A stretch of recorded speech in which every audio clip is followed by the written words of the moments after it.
While college athletics are highly revered across the country, it's rare to talk about what happens after the lights go out and what it costs to win the game. In the 1980s, shortly following a new wave of NCAA academic regulations, as part of the mission for greater student development, scholars began to question what was being done to help regulate the social and cognitive development of students. And this question still continues on today. To what extent does the participation in intercollegiate athletics affect students' ability to develop and take part in crucial college experiences? In 1991, Dr. Whitmer and Dr. Sweeney first developed a theory-based model that outlined the characteristics most important to living a healthy life. The original model had 5 components and later developed into a 17-component model used today. Included in this model is the social self. This section contains 2 factors, friendship and love, stating, friendships and intimate relationships do enhance the quality and length of one's life. Isolation, alienation, and separation from others generally are associated with all manner of poor health conditions and greater susceptibility to premature death. While social support remains in multiple studies as the strongest identified predictor of positive mental health over the lifespan, there's a large controversy over if colleges are really fulfilling the character development portion to its greatest potential. There is never a dull moment in your day where you're just like, I have today off, I can do like whatever I want. Like, you're always self-conscious of the fact like, I'm not just me anymore, I'm like a student athlete, like I'm representing the school, so my actions like do carry a lot more than like what I would want it to. And this is a shared experience among student athletes called role engulfment. Adler and Adler characterized role engulfment as the process in which a student athlete enters into a university with not only hopes of playing the sport, but also hopes of cultivating interest outside of the athletic world. Yet, because of the strenuous task of balancing academic life and athletic life, the student loses other dimensions of themselves. It's weird. You tend to take the sport more serious than you should take things like that are outside of it. Like taking relationships and school and like friendships as serious will never compare to the seriousness that I take my sport.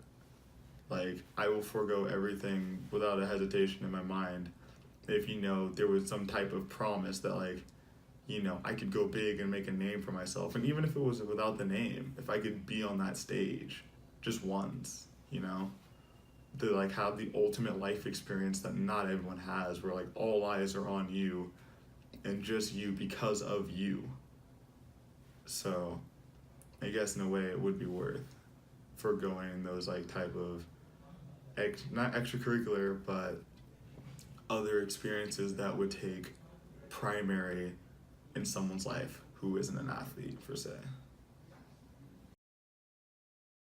The effects of sport participation on student athletes and non-athlete students' social life and identity found that too much of an emphasis on athletics negatively affects the student's social life and in addition can lead to violent tendencies, eating disorders, low graduation rates among student athletes in high revenue generating sports, and overall poor academic performance, drug and alcohol abuse, gambling, hazing, and depression. While universities want to win, it shouldn't come at the cost of student athletes' health. It had been previously estimated that between 10 to 15% of college athletes would show signs of mental health problems. In 2013, this estimate was supported. 117 college athletes were surveyed and found that 17% reported feeling depressed while participating in their sport. All of this due to the high pressure associated with college athletics and the social isolation it puts on the students. One way to strengthen the social self is through encouraging student athletes to become more connected. While it is noted that athletes will feel more comfortable around like-minded students who also go through the same struggles being a student athlete, it is more encouraged that they find diverse peer groups outside of an athletic setting, such as study groups, resident life activities, or Greek life. This can be done through the collaboration of non-athletic programs with the already existing athletic centers on campus. Similarly, student athletes should live on campus for at least 2 years and room with non-athletes in order to have a better time adjusting to college life and form social networks off of the court. Finally, campus faculty need to be deliberate in taking greater steps towards engagement with athletes on campus. These practices can be done through workshops that allow faculty to interact with these students, increase faculty representation at games, and by allowing faculty to sit in on practices to get a better understanding of the life of the student athletes who they teach. These practices are already being put in place at certain universities, and the results are there to prove that these sort of meaningful engagements work.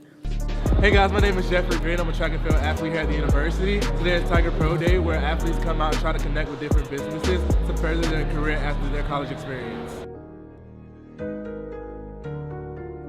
I wanted to thank you guys all for coming out tonight. My name is Jared Barnes. I work here for Clemson Student Athlete Development. Similarly, the University of Michigan has partnered with the NCAA to develop mental health support programs specifically for student athletes and leads in making strides to promote these initiatives across the country. When something bad happens, I turn to like a destructive mindset. I was like jittery, and I've never been jittery before. I've never been like nauseous. I felt very isolated. Like I was on an island by myself. I never knew what anxiety was. I'd almost make myself feel sick some days. It felt like my heart was breaking. Almost like walls were closing in on me.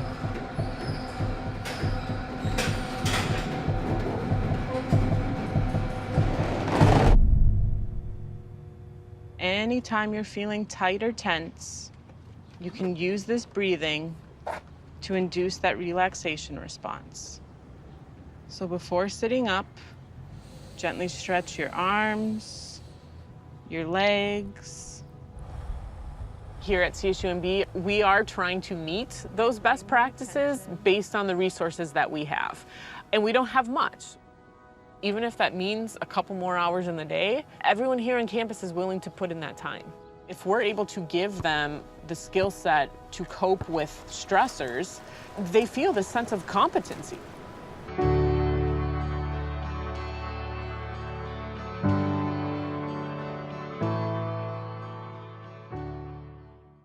While athletics in the college realm will never change, the way student athletes are allowed to engage on campus needs to. Instead of universities framing their athletics programs around building champions of sports, they need to make the switch to building champions of life.